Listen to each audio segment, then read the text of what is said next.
Terza corsa, femmine di 4 anni, sono in 10 al via. 1 Concordia, 2 Cari Balilla, 3 Cristal da Col, 4 Colinas, 5 Comasia, 6 Coca-Cola S, in seconda fila 7 Cartagena Pax, 8 Chanel VS, 9 Clelia dei Daltri, 10 Callas Griff.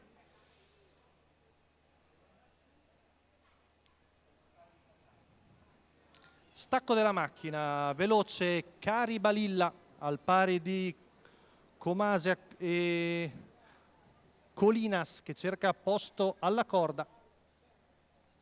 Vediamo alla fine passare Giuseppe De Filippis con numero Comasia. 1 Concordia squalificato. Intanto rompe Concordia. In quinta posizione vediamo Callas Griff davanti a Cartagena Pax.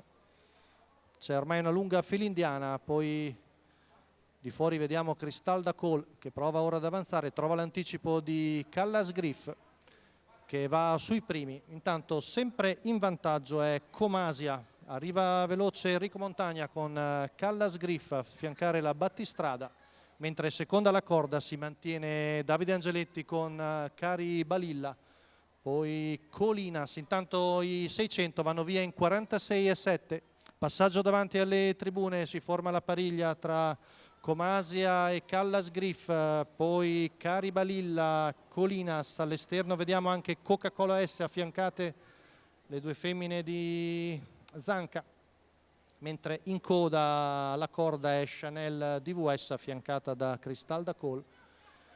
Siamo ormai al chilometro passato dalla fila di Looney Tunes in 1.16.2, all'esterno ancora tonica Callas Griff. Si staccano le prime tre con Cari Balilla che segue le prime due, fa fatica Colinas a seguire. Intanto siamo a 400 metri dalla conclusione, sempre in vantaggio Comasia con all'esterno Callas Griff, poi lungo la corda sempre Cari Balilla, mentre prova a tornare in gruppo anche un altro cavallo che non siamo riusciti a decifrare. Intanto siamo all'ingresso in retta d'arrivo con lo stacco da parte di Comasia, mentre a centropista è il numero 3 Cristal da Col che arriva molto velocemente, ma di dentro si butta anche Cari Balilla.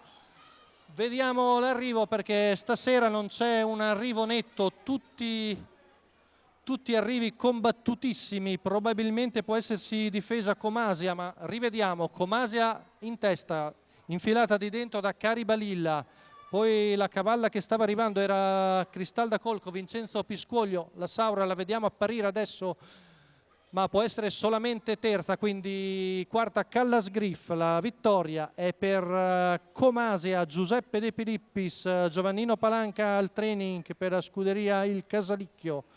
La figlia di Looney Tunes in percorso di testa è venuta a vincere questa terza da Cesena. Rivediamo ancora, riapprezziamo la retta d'arrivo con 4 cavalle vicine, ma la vittoria è per Comasia.